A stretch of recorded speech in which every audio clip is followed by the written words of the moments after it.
Lundi, le 10 mai 2021, bienvenue à En prenant votre café. Je ne crois être rebelle le matin. Elle ne veut pas se placer. Elle est rebelle. J'ai attaché mes cheveux parce que je m'en vais travailler, installer une machine à popcorn. Fait que je ne veux pas avoir ça, les cheveux d'en face, puis ils vont tout être dépeignés. Ben oui, je vais me mettre un net, bien entendu. Bien entendu. Hey, aujourd'hui, hier, c'était la fête des mères. Je vous ai dit de ne pas faire la vaisselle hier. Ben, vous la ferez aujourd'hui. Je suis tellement macho. C'est des blagues, ça me vient de la petite vie. Hey, on parle de quoi aujourd'hui? On va parler du ministre des Forêts, de la Faune et des Parcs. Ouais, c'est long en tabarnouche. Hey, la chute, l'amour au travail. Hey, à quel moment on doit se franchiser? Hein? C'est intéressant parce qu'il y a beaucoup de gens qui ont une nouvelle idée, puis là, ils disent on va se franchiser. À quel moment qu'on doit se franchiser? On parlait de ça. Le prix des couches. Hey, my God, j'ai bien des couettes. Êtes-vous un parent avec des enfants aux couches? Ça a augmenté, je vais vous dire pourquoi. Je vais vous dire pourquoi. À la réponse.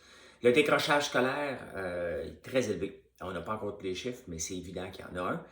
Le prix du bois va continuer à augmenter. Oui. L'Écosse et Londres prêtent au combat. Et l'action de Berkshire Hathaway de Warren Buffett. On va parler de ça. Il y a un petit problème si vous tenez des actions. Hey, mais avant ça, j'ai une petite chanson. Comme d'habitude, Madame Cahouette n'est pas là, mais j'ai une petite chanson. Aux alentours du lac Ségué, il était venu pour bûcher pour les femmes. Il trimait comme un déchaîné, puis le samedi soir, il allait jiguer avec les femmes. Un Québécois comme il n'y en a plus, un grand six pieds poilu en plus, fier de son âme. C'était le grand six pieds de Claude Gauthier. Claude Gauthier, on n'en parle pas beaucoup, mais c'est tout un chanteur. Hein? Il y avait cette chanson-là qui était en 1969 un méga hit. Et je me prends pour Denis Talbot à Musique Plus. Et Le Grand Voyage. J'ai fait le plus grand voyage. C'est ça. Mes 33 ans, la vie. Je suis le gibier, le poisson. Bon, moi, je l'ai connu dans Peau de banane, là, Claude Gauthier, là, mais il a fait autre chose que ça. Il a fait autre chose que ça. C'est un super chanteur. Ben, il me semble que c'est en Peau de banane. Hey, comment ça va aujourd'hui? Comment ça va? Je me suis levé tôt. Je me suis réveillé à 2h50. Là, c'était un peu tôt. Là. C'était un peu tôt. Je me suis couché tôt. Hein, c'est ça. Je me sens comme Mark Wahlberg, l'acteur américain. Il se lève à 2h30 la nuit pour méditer, prier, puis manger, puis après ça, s'entraîner. Ben, moi, c'est pour lire les journaux. Je me suis levé tôt. Puis là, je suis en train de faire un bouillon d'os. Ça sent bon dans la maison en plus. Ça sent très, très, très, très bon. Je vais le faire bouillir jusqu'à ce soir. Et le ministre des Forêts, de la Faune et des Parcs, il s'appelle Pierre Dufault. Et là, il y a un peu de bisbille, parce qu'il vient du monde des forêts, puis là, bon, il a dit, ben, tu connais les forêts, fait qu'on va te donner ce ministère-là. Un drôle de ministère, parce que il existe ce ministère-là, puis il n'existe pas. Ça serait le fun qu'il y ait ça pour le ministère du Revenu. Dépendamment du premier ministre, il y a un ministère du Revenu ou il n'y en a pas. Ça serait quand même assez drôle. Mais bon, il y en a un des forêts, il s'appelle Pierre Dufault. Et là, il y a 83 sites à protéger. Mais il devrait être un peu partout. Mais lui, il est protégé juste en haut du 49e parallèle. Puis là, ça fait de la chicane parce que il dit qu'il est trop proche des forêts, qu'il agit comme un lobbyiste. Mais tu sais, c'est pas le premier ministre qui agit comme ça. Là, il se fait ramasser solide. Le ministre Dufault, là, mettons qu'il lit la presse un matin, il se réveille et il fait comme oh, on va aller lire les journaux! Là, il lit l'article de Paul Journet dans la presse, puis il fait hey boy, hein? Il se fait ramasser solide. Mais, tu sais, c'est comme ça. En agriculture, il y a ça aussi. Hein? Pierre Paradis, tu sais, pourquoi je reviens toujours sur le fameux rapport gagné sur la sériculture?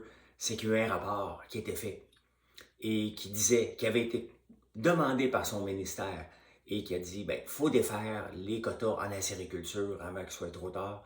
Et il ne l'a pas fait parce qu'il y a eu énormément de pression du lobbyiste de la sériculture.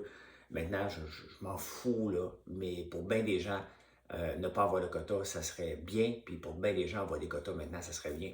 Mais il est trop tard, on est là-dedans maintenant. Mais c'est quand même spécial qu'un ministre se demande un rapport, a le rapport, il ne fait rien avec. Ben, c'est un peu ça qui arrive avec le ministère de l'Agriculture, le ministère des Forêts, de la Faune et des Parcs.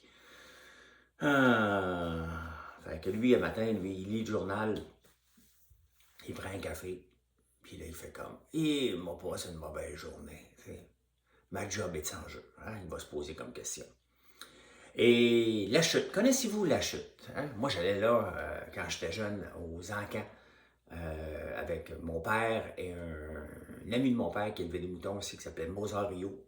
Sa fille Isabelle est souvent, ben pas souvent, elle est toujours dans les vidéos, donc elle va reconnaître. Et on allait à l'encan le mardi soir à la chute. Oh, c'est là que j'ai appris mon amour pour l'encanteur. Hier, j'écoutais une autre petite vidéo. Hein? One better mom two better mom three better mom three better mom four, five better mom... Je l'ai pas, je veux être bon encanteur, je suis pas bon. $1 better not, $2 better not, $3 better not, $5 better not, $6. Hein? Ça me garde un petit peu. Ben, c'est là que j'allais aux encans, puis j'avais du fun à écouter l'encanteur, puis je comprenais rien. Puis là, mon père faisait le signe de la tête, puis il m'a dit « Oui, vendu », tu sais. Parce que des fois, il mettait un prix de réserve. Hein. Dans les encans, on va à réserve. Mettons que tu n'obtiens pas 50 cents de la livre pour ton agneau, ben, tu décides de ne pas le vendre. Les prix ne sont pas bons et les acheteurs ne sont pas là. Parce que lorsqu'on va dans les encans, ça dépend toujours des acheteurs. Hein? Toi, tu peux pas avoir offert quelque chose de très beau, mais si c'est pas d'acheteur, ben, tu le vends pas. Tu n'as pas un bon prix. Fait qu'on allait là. C'est là que j'ai découvert mon amour pour être un jour un encanteur, passer à côté de ma carrière. Ça, j'aurais aimé ça. Mais bon, j'écoute des vidéos sur YouTube à la place, ça fait bien rire ma blonde. Mais là, il y a un problème. Ils ont un budget, eux autres, de 26 millions. Puis là, ce qui est arrivé, c'est que le directeur général, il est tombé en amour avec la trésorière. Hey, on est dans les années 30, là. On tombe pas en amour au bureau, hein? C'est arrivé aussi à SQ, ça. Je pense que c'est ça qui est arrivé avec le président, le directeur général. Il tombe en amour, fait qu'il faut le mettre dehors. Non, non, l'amour au bureau, là, c'est fini, ça. C'est non, non, non, le conflit d'intérêts. Fait que, eh boy, moi, je suis en conflit d'intérêts avec Marilyn. Ça n'a pas de sens.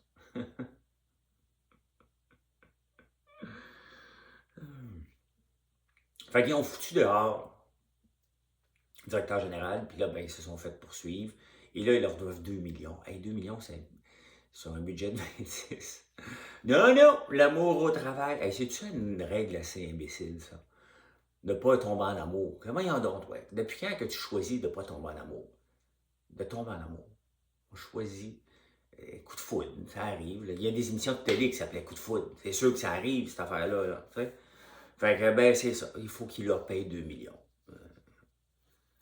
J'espère que Marilyn ne tombera pas en amour avec moi. Non, elle est déjà en amour. Elle ne peut pas me demander 2 millions.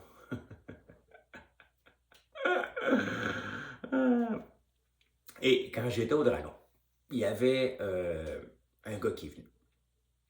Planète Poutine. Et lui, il avait à peine une Planète Poutine, qui avait décidé de faire des franchises. Puis on était rentrés là-dedans, nous autres, toute la gang de Dragons. Puis on est allé faire un meeting à Trois-Rivières. Puis là, la chicane a pogné parce que le gars était assis comme ça. Oh, puis il nous parlait à Gaétan, mais moi, évidemment. Là, on va d'ouvrir des trous de franchises qui demandent. Et, tu sais, devenir une franchise, ça demande parce que tu as eu du succès au moins avec un ou plusieurs magasins corporatifs qu'on appelle. Et là, ben, tu développes ta technique. Puis à un moment donné, tu dis, ah ouais, OK, ça a de l'allure. Et on va en faire une franchise maintenant parce qu'il y a beaucoup de demandes. Mais il y a souvent des gens qui sont très pressés de faire franchiser leur concept et de partir trop vite. Et alors que le cahier de charge n'est pas prêt, puis tout ça.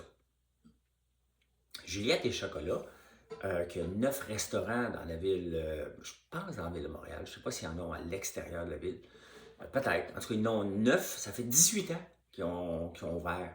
Et là, ils ont eu leur premier franchisé à Dollars des Ormeaux. Donc, vous voyez, ça prend du temps. Bon, 18 ans, c'est long un peu, là.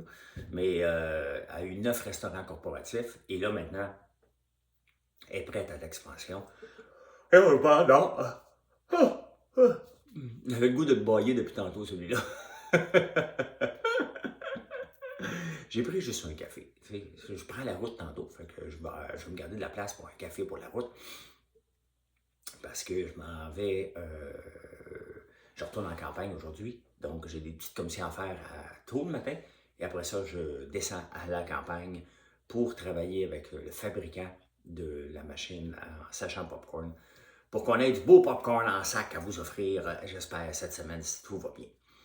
Fait que c'est ça, Juliette et chocolat, très sympathique, Juliette d'ailleurs, et le chocolat a la cote, on parle de chocolat favori quand même, qui est un succès monstre ici, avec Dominic Brown.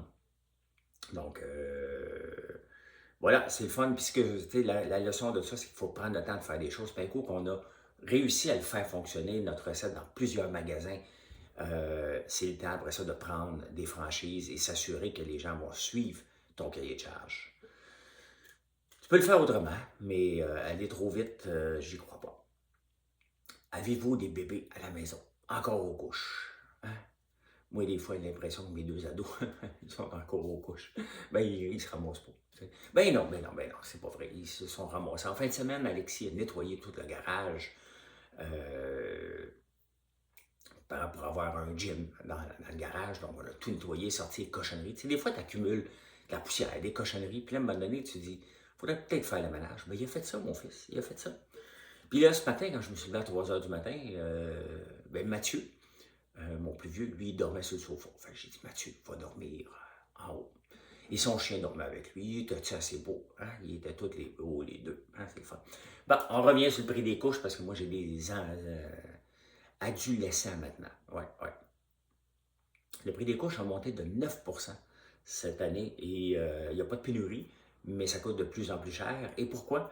C'est que le matériel absorbant, c'est fait d'acide, il faut que je le lise, acrylique. Et la plus grosse usine d'acide acrylique dans le monde est au Texas. Dans là, il y a eu une grosse tempête cet hiver au Texas. Ils ont été obligés de fermer le plant. Ils appellent ça de même, une usine.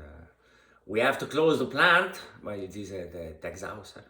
Yeah, we have to close the plant. J'ai été au Texas une fois. J'allais à Houston. Houston, we have a problem. I had a problem in Houston. C'était mon dernier marathon. En 1900, ben, l'année de la crise du verglas, je pense, c'est 80, je m'entraînais 98, 99. En janvier 99, je suis allé courir le marathon là-bas. Et je visais 2h35 et je me suis levé le matin. La veille, il faisait froid. Puis à Houston, ce que j'ai appris, c'est que s'il ne fait pas beau une journée, tu attends le lendemain. Le lendemain, il faisait 99% d'humidité. On était, je pense, 12 000, 15 000 au départ. Il y en a 11 000 qui ont abandonné. C'était insoutenable comme température. Et moi, je transpire un peu beaucoup. Hein? Je transpire beaucoup. Ouais. J'étais un gros transpireux. Je ne pue pas, mais je transpire. Puis là, les gars et les filles, c'est du sexiste là-bas. Les gars et les filles partaient pas ensemble. Chacun avait sa langue, son départ, puis à 5 km, on se rejoint. Bon, à 2h35, au pace que je voulais le faire, j'étais parmi les bons. Donc, j'ai rencontré les premières filles à 5 km. Et les filles à côté, ils me disent si vous ne comprenez pas l'anglais, on va vous le traduire. That guy is sweating a lot. J'étais à 5 km. Ouais, sweating a lot, c'était moi. Je suais beaucoup. Hein. Et là, j'ai fait comme non, calme-toi, François, mais là, je transpire. Qu'est-ce que tu voulais que je fasse? Et là, la transpiration commençait à descendre sur mes jambes et tranquillement dans mes souliers. À partir de 17 km, j'avais mal aux pieds, même mal aux pieds. Et vers 22 km, mes espadrilles étaient rouges. Ça veut dire qu'il y a du sang. Hein? Ça veut dire que la peau a tellement frotté que les ampoules ont éclaté. Mais là, moi, je ne suis pas venu à Houston pour abandonner. Je n'ai jamais abandonné de ma vie. Ça n'existait pas, abandonner. J'ai couru jusqu'à 27 km jusqu'à temps que les ambulanciers m'arrachent du parcours. Là. Ils voyaient bien que ça ne marchait plus. Là. Ils m'ont dit « Hey man, come here ». Ils voyaient bien. Je laissais presque des traces de sang là, à terre. Là. Et j'ai fini en ambulance. Et c'est la première fois que j'abandonnais. Puis là, j'étais assis en ambulance et je pleurais. Il me disait « OK, c'est correct, t'es correct. » Je dis « Ouais, mais c'est parce que c'est la première fois que j'abandonne. Tu n'as pas abandonné, c'est ton corps qui a abandonné. » Bon, fait que c'était mon prix de consolation. Mais c'est ça, j'ai été à Houston. et faire un marathon. C'était mon dernier. C'est après que je me suis mis à faire des triathlons. J'ai dit, OK, courir des marathons, c'est trop pour moi. Je vais faire des triathlons à la place, faire un peu de diversité. Hein? Fait que tout ça pour dire que le prix des couches est en hausse parce qu'une usine a fermé là-bas au Texas. Parce que pendant que j'étais à Big Brother, ça a l'air qu'il y a eu il y a eu quelque chose là-bas qui a fait que ça a fermé. Je ne sais pas, j'ai pas eu le temps de faire des recherches au complet. Le décrochage scolaire. Avez-vous des jeunes de 16 ans qui sont à la maison? Ben, à part jouer à Fortnite, jouer des jeux, écouter du YouTube, ben, une fois de temps en temps, il faut qu'ils étudient aussi. Et c'est pas facile. Hein? Moi, j'aurais pas. Je suis un gars discipliné maintenant dans la vie. Là. Et souvent, j'ai besoin d'une bonne petite tape ses doigts pour me faire discipliner. Et d'ailleurs, moi, j'ai jamais étudié. J'ai jamais étudié jusqu'à l'université. C'était facile pour moi l'école. Jusqu'à temps que j'arrive à l'université, puis j'avais calcul intégral, des mathématiques hyper avancées, puis j'avais étudié pour étudier. J'avais décidé de ne pas étudier. J'ai eu 29 à la fin. Et là, j'ai pris un cours d'été, puis j'ai décidé de m'y mettre. À ce moment-là, j'ai commencé à étudier. Avant ça, c'était facile. Et j'aurais pas été un bon élève, moi, avec la pandémie actuelle. J'aurais probablement fait partie des dropouts. J'aurais eu de la misère. Ben de la misère. En tout cas, ça m'aurait pris une année pour me remettre. Donc, il ne faut pas lâcher les jeunes. Je sais que vous êtes plusieurs à m'écouter parce que vous aimez ça quand je parle de bourse. Aujourd'hui, j'en ferai pas parce que je suis sur la route, là. Mais vous aimez ça quand je parle de bourse, vous venez me voir et vous voulez essayer de comprendre comment faire de l'argent. Ben, c'est ça. Ben, vous avez le droit. Hey, le prix du bois, le prix du 2 par 4 n'est pas à la veille de diminuer. Ça augmente encore. Ce qui est bizarre, hein, c'est quand on arrive pour en acheter du 2 par 4. Moi, c'est pas fort. Quand on arrive pour acheter du 2 par 4, il n'y en a pas. Un plywood, il n'y en a pas. Il n'y en a pas, il n'y en a pas. Dans ton quincaillier, il n'y en a jamais. Oui, on va recevoir, ça rentre au compte-gouttes. Puis là, l'hélicoptère TVA du Journal de Montréal a décidé d'aller faire un tour en hélicoptère. T'sais, ils peuvent voir dans les airs, sortir le drone aussi. T'sais. Et les autres peuvent voir dans les airs. Et là, ils sont allés voir les cours à bois. C'est plein à craquer. Hein? Du bois, il y en a plein. Fait que là, il va falloir comprendre qu'est-ce qui se passe. Là, les cours à bois disent, c'est normal. C'est normal parce que là, le printemps, il faut avoir des réserves. Ouais, mais les réserves, sortez-les.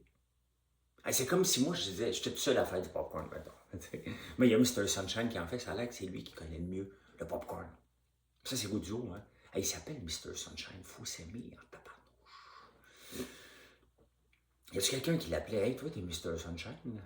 Je sais pas. Ouais, c'est lui qui connaît faire du popcorn. Ben, moi aussi. Hein? Moi aussi, je suis pas pire. Pas pire pantoute. Il est bon, fait que je dois être pas pire. Hein? On a développé des bonnes recettes.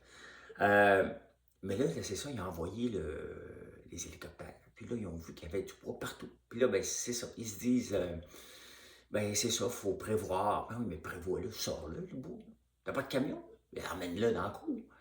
Est-ce qu'il y aurait comme une collusion hein, des manufacturiers pour garder les prix élevés? Parce que prix plus élevé veut dire plus de profit. C'est à suivre. Hein? Je ne sais pas s'il y a un mini-scandale à venir. Il y a un moment donné, il y a eu la collusion. C'est tout ça, collusion? En tout cas, ils se sont mis ensemble comme un cartel du pain. Est-ce qu'il y aurait un cartel de bois? Puis on ne le sait pas. On va le savoir dans quelques années, on va l'avoir payé. Mais moi, à part d'acheter le 2 par 4, le plywood, je le fais mon bois. Fait que je ne fais pas partie du cartel du bois. Je ne sais pas s'il y en a, là. Fais attention. La photo du Journal de Montréal montrait beaucoup de bois qui ne sont pas livrés encore chez les quincailliers. Fait qu'il y avait bien des arbres de couper aussi. Hey, imaginez-vous qu'on est en 1976, René Lévesque vient de rentrer au pouvoir et déclare qu'on va avoir un pays. Ben, c'est un peu ça qui se passe en Écosse. Hey, c'est drôle parce que l'Angleterre vient de signer le Brexit pour se séparer de l'Union européenne. Bon, c'est réglé, ça va se séparer. Mais là, l'Écosse fait partie de l'Angleterre. Les autres, ils veulent se séparer de l'Angleterre, qu'eux autres venaient de se séparer de l'Union européenne. Tabarnouche, hein? C'est commence à être compliqué à suivre, mais c'est ça. Puis là, Boris Johnson, le premier ministre de l'Angleterre, c'est lui qui décide. C'est comme si Pierre Elliott Trudeau, dans le temps, c'est lui qui était premier ministre, probablement. décidait, ouais, le Parti québécois peut-être rentrer au pouvoir, là, mais moi, j'en veux pas de référendum. Fait que là, ça va chicaner bientôt, puis là, le Parti québécois, le PSPP ici, va sortir ça, là. Regardez l'Écosse, s'il pouvait voyager, il irait en Écosse faire une petite photo. C'est ce qui est arrivé dernièrement, il y a 7-8 ans peut-être. Il y avait un paquet de péquistes qui avaient été en Écosse, justement, voir ça. Ou en Irlande, je ne sais pas, ça veut toujours se séparer dans ce coin-là. En tout cas, là, il va y avoir un combat. On va en entendre parler beaucoup parce que le Parti québécois va sortir cette carte-là. Si l'Écosse peut le faire, on peut le faire. Garanti. Et vous connaissez tous Warren Buffett. On parle beaucoup d'Elon Musk, hein? Comme investisseur, bien, surtout comme développeur. Warren Buffett est un investisseur qui approche le 93, je pense, 94 ans. Quel âge a-t-il, Mr. Musk? Hein? Mr. Musk, Warren Buffett, âge. Il a 90 ans. Il a 90 ans, il est né le 30 août 1930, un des plus grands investisseurs.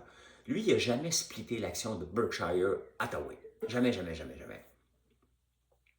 Et aujourd'hui, elle vaut 430 000 $. Sauf qu'au Nasdaq, il y a un problème.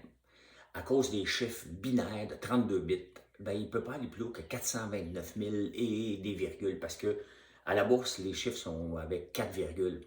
Fait que là, l'action est plus listée sur le Nasdaq. Il faut qu'ils updatent leur système. Ça, c'est comme le bug de l'an 2000. Hein? Hey, on avait-tu peur dans le bug de l'an 2000? Parce que les chiffres n'étaient pas supposés être capables de faire le switch, puis tout était prêt à arrêter. Les avions étaient supposés tomber. Hein? Mais non. C'est comme la note de 10 de Nadia Comaneci. Hein? Elle avait eu 0 parce qu'elle n'était pas capable d'afficher 10. C'était DMR qui avait développé le logiciel. DMR, qui est une compagnie québécoise que j'ai travaillé pour eux autres. Duclos Meilleur, j'oublie le nom, l'autre nom. Voilà, voilà. Fait que si vous avez une action de Berkshire Hathaway à 430 000 $, puis vous ne la voyez pas, paniquez pas, c'est qu'elle est plus chère qu'à 429 000 $. Dès qu'elle va tomber en bas, vous allez la voir apparaître. Et la deuxième action la plus chère, elle vaut 5 000 $.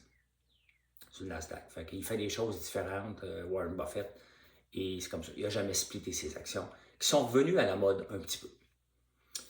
Hey, hier, j'ai pris une photo dans les pissenlits, parce que je regardais les abeilles travailler, et c'est le fun de les voir travailler.